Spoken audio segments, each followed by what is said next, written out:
Hola, bon dia. We did a lot of finishing work over the past couple of weeks, such as the backsplash. We added shelves to our cabinets. And we did trim work in the kitchen. Evening out the Roboco finish on the doorway to the kitchen. Grant finished mudding and painting all of the walls, and we were able to move some furniture around and get a little bit more organized in the house. And I'm modeling for Seniors Magazine.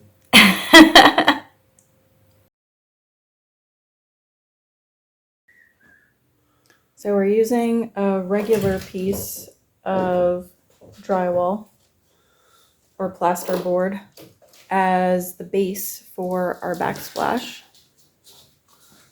So Grant is just cutting it down to size.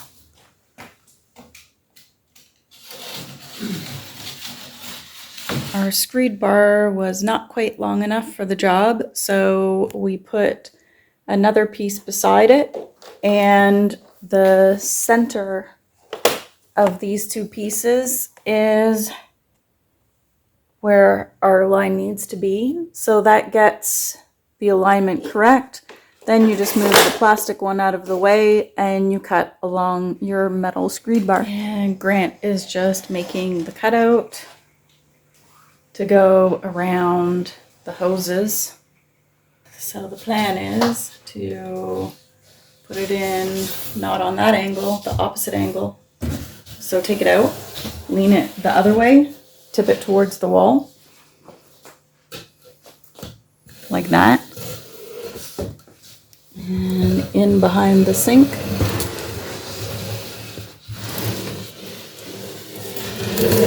And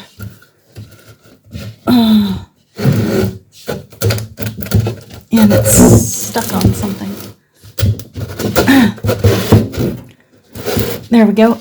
And then up. No, it ain't going up. It's not going up. Okay.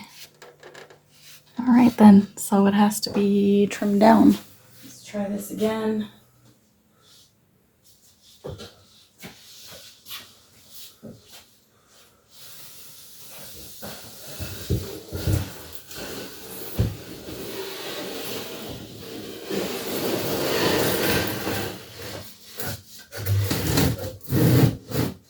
Okay, right about there. A little bit your way. Like there. Perfect. So it fits perfect now. Sure. Okay. Measure 17 times, cut 3. Yeah. Nice position. You can maybe film from the other side. I can get out. Oh. Or you can do it that way, as you wish. So you saw me cutting some portion off. So we do have a little bit of waste when you're matching the pattern. That is what we're doing now. So you'll see I have folded over roughly 1 square worth of the backing, and we're lining up our pattern. And I know that this part here is where that needs to line up. So that is my main reference point. And then I'm just making sure that the pattern lines up on all of the leaves below. And of course, I didn't stick it enough. So let's try that again.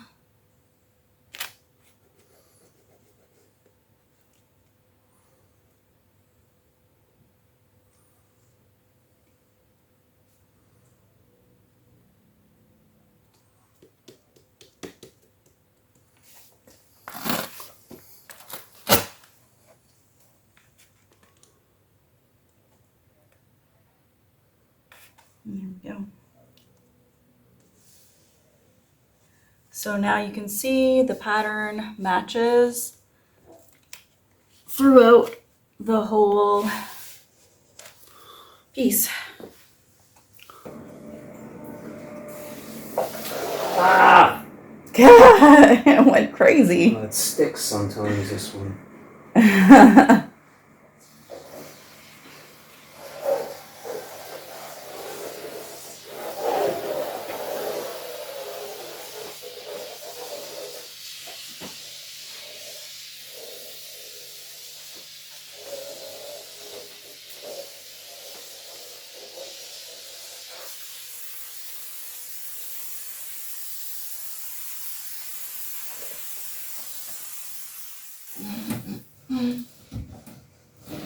Okay.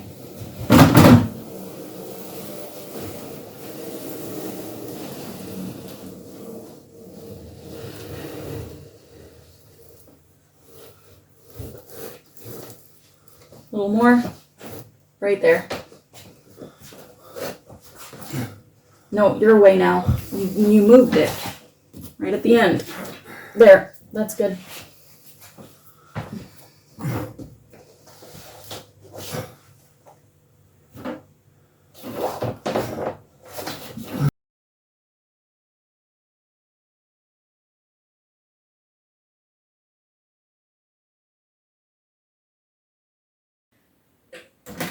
These cabinets are great, but they're really high and there's no shelf in the middle. So I'm going to add a shelf so that they're more functional. I wasn't sure how thick the sides of the cabinet were, so I decided to go in through the cabinet. And what I've done is countersunk holes larger than the head of the screw so that I can put wood filler and paint after we put everything together, and then that way you won't be able to see where the screws are. So when you measure from the outside, the holes are 27 centimeters, and when you measure from the inside, they're 25. So I want the bottom of the strips to sit at 24 centimeters. So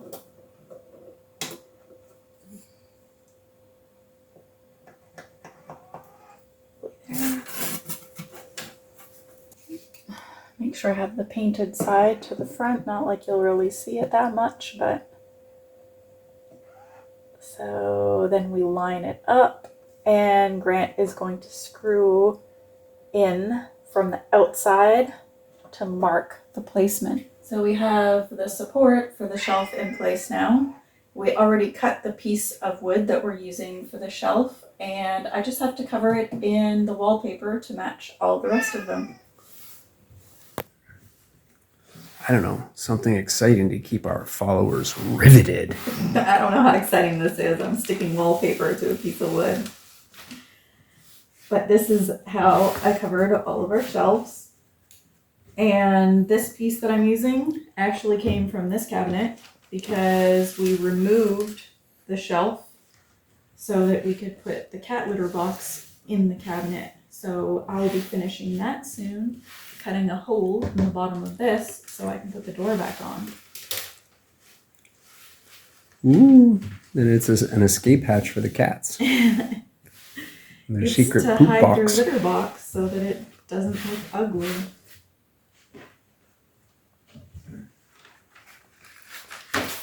To finish the edges, I've cut in so that I can fold the small piece over.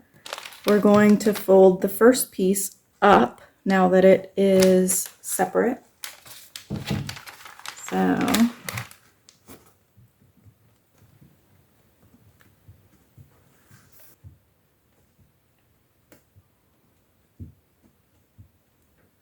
and you want to make sure that you're going up in the sections rather than sliding across, because if you slide across, you're going to be pulling the wallpaper and it's going to shift and it won't line up properly. So you're going to stretch it and it'll end up too long. You're so smart. You're like a smart person. Sometimes. Now, I got a little crinkly here, so we're just going to straighten that out.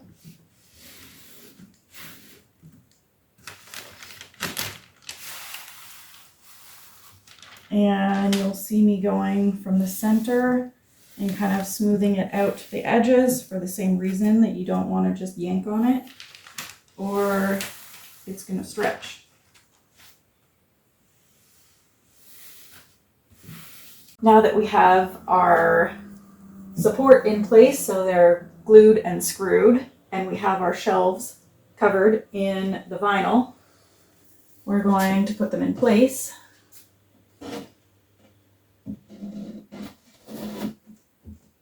Finally measured something right on the first try. Measure 17, cut twice. Something like that. Not so good with math.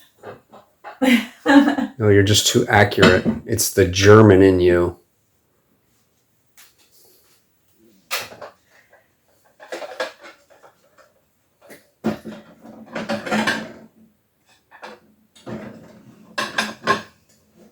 So there we are. We're able to organize the kitchen better. And now I don't have to bend down there to get bowls. And we have our baking dishes, mixing bowls, strainers, and glassware in this one. And the taller stuff up top. So you'll notice we have eliminated both of the racks that were in the kitchen. So it is much more open and functional. Racks.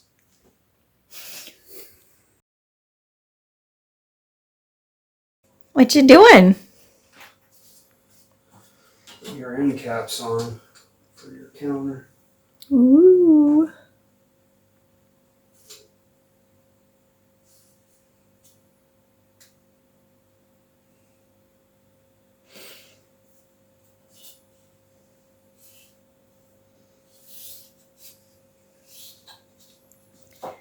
Now these end caps came just straight, so Grant had to cut a notch in the edge of the trim so that it would fold around to the back of the cabinet.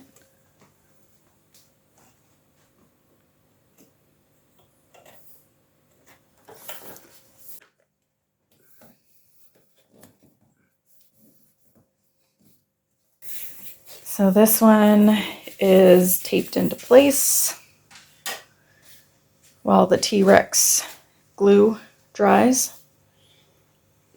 Yes. And he screwed it in at the back. And you can see the cut that he made to create the corner for the edge.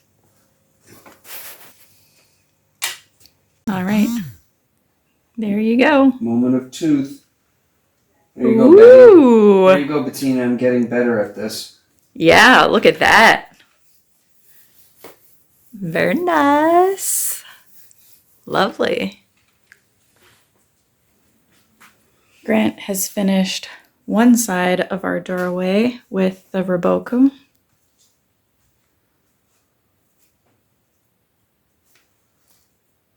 Again, a white style. So it's looking really good. And today he's going to work on finishing the rest of the doorway. And then we can paint it. Yay. We got this trim for free from some friends that were remodeling their kitchen. So I have sanded it, cut it to length, and primed it.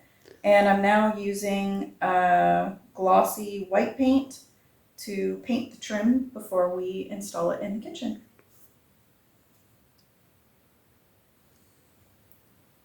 And that is what the trim work looks like installed. Finishes it off quite nicely, and we just need to do one more coat of paint. It's a lovely toque you're wearing. Thank you. Did you cut your hair too short and now your head's gold? Yes. Exactly what happened. You mocking me? No. I was like a 2-year-old with the razor. I didn't know what I was doing. Cutting my own hair. Look what I did. It was a bit of a disaster when you showed me. It was the beginning. If you say so. I do say so. So is this the second coat of drywall mud? This is, I think, the third. Third. Okay.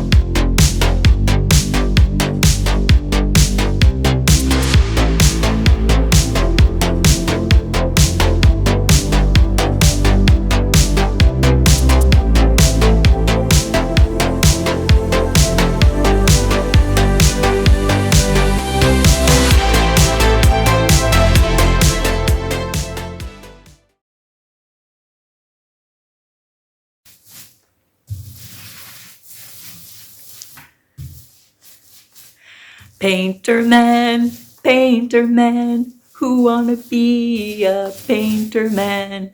La la Please don't la, sing. la la la. He's mad at me now because I got that song stuck in his head. They won't find your body. It's by Boney M. I'll link it in the description if you want to hear the actual song instead of my horrible voice. Love you. Have fun painting, painter man.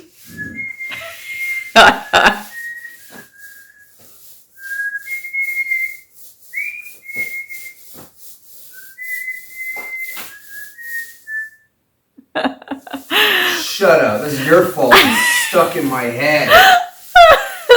What was that you're whistling there, honey? Painter man, wanna be a painter man. Well, at least he sings it better than I do.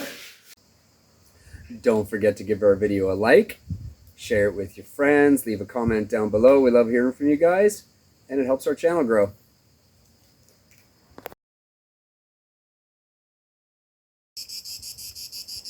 It's been a hot minute since we used this contraption. So about a year ago, maybe a little more, we squared up all of our lumber using this jig that I made.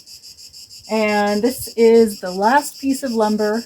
You can see it has live edge on both sides. And we're doing it a little different this time because instead of just squaring up one side and getting the largest thickness of completely square lumber possible, I want to rip this one exactly in half. So that's what we're doing today.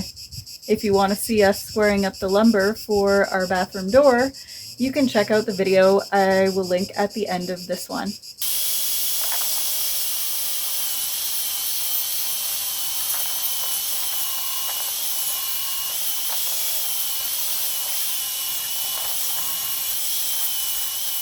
This is my lazy little assistant out here.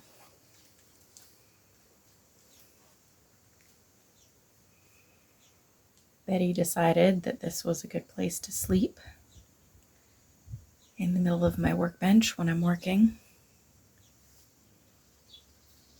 And apparently, a piece of wood makes a good pillow. I'm finishing off these pieces, sanding by hand, and I have to do a little bit extra work on this top piece because of the live edge. It has lots of little bits that are like slivering off and sticking out. Can I help you? And this is what I have to deal with. Betty, you're not helping. Hey? You're not helping. Go back to sleep. I'm busy. There you go.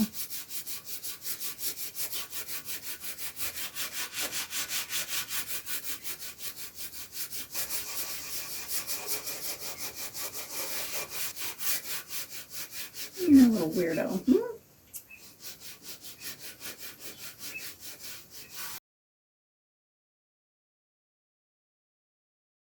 The finishing finishing nails we have are quite a bit thicker than our smallest drill bit. So I'm going in through to mark the position through the face of the trim. And then I'm also going in because the nails are also a lot longer than the drill bit. So I have to drill in a little deeper so that we can actually get the nails in. Very important step. We are waxing the tip of our nails before we start hammering it in.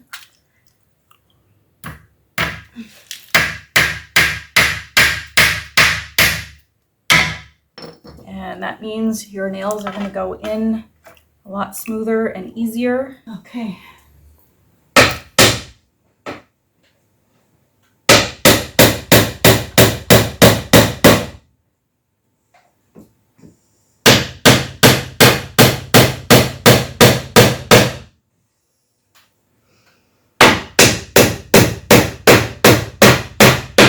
Oopsie.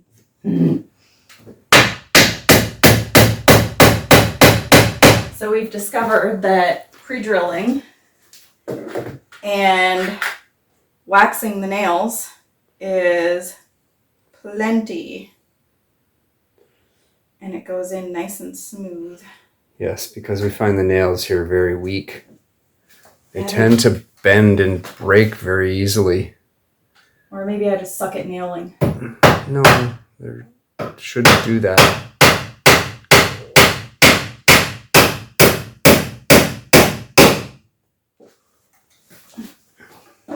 Your nail setting? Yeah. With your wonderful nail set, that's a nail? Yes. So I'm lining it up and tapping it in.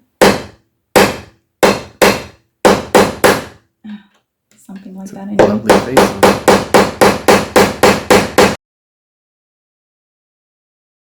So we're setting the nails with a rusty old nail. So we're just going to line it up and tap it in.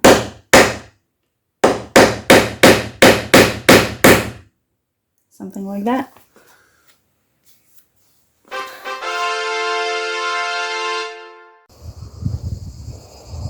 I hope you guys enjoyed this week's video. Thanks for watching. Take care, and we'll see you next week. Okay, bye.